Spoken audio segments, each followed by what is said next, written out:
ராசி இல்லை இவள் என பலர் தூற்றிய போது ராப்பகலாய் எழும் துயர் உனை வாட்டிய போது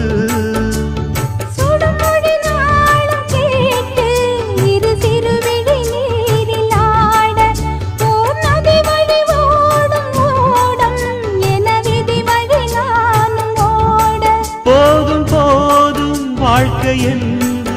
ஏழை மாது எண்ணும் போது நானும் அணைத்திடும் பூமிக்கொரு வாரம் என்று எண்ணி இருந்தேன் பூமுடிக்க யாரும் இன்றி கண்ணி இருந்தேன் சொந்தமின்றி பந்தமின்றி நானும் இருந்தேன் பொட்டு ஒன்று தொட்டு வைத்து பூவை அடைந்தேன்